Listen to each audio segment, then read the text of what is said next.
हिंदी व्याकरण के अंतर्गत आज दीर्घ स्वर संधि, गुण स्वर संधि, वृद्धि स्वर संधि, यण और अयादि स्वर संधि की इन 5 भेदों की चर्चा करने जा रहा हूँ।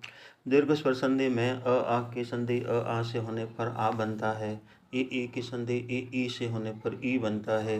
ऊ की संधि ऊ से होने पर ऊ बनता है। री की संधि री से होने पर री बनता है। इस प्रकार दीर्घ स्वर संधि में 4 दीर्घ स्वरों में से कोई एक स्वर बनता है, यानी आ, ई, ऊ, री। इनमें से कोई एक विकार के रूप में सामने आता है। गुण में 3 प्रकार के विकार आपके सामने होंगे, ए, ओ, अर।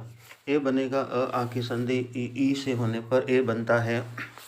इसी तरह आ की संधि ऊ से होने पर ओ बने, या आ की संधि री से होने पर अर बने।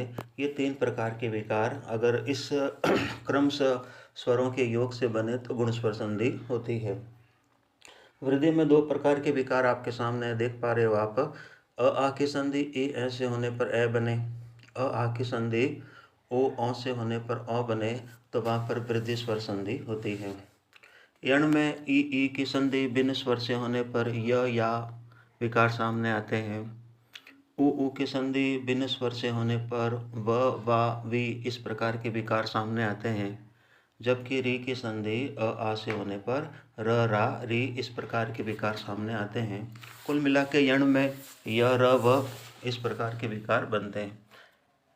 फिर अयादि अंतिम स्वर संधि की बात करें तो अय, आय, अव और आव, ये 4 विकार आपके सामने आएंगे। कब आएंगे ध्यान से देख पा रहे हो। ए की संधि अ से होने पर अ विकार सामने आता है। ऐ की संधि अ से होने पर आय बनता है।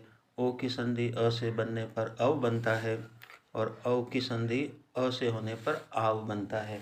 इस प्रकार स्वर संधि में आ, ई, ऊ, री, ए, ओ, अर, ऐ, औ, य, र, व, अय, आय, अव, आव इस प्रकार के प्रमुख विकार आपके सामने आते हैं। धन्यवाद।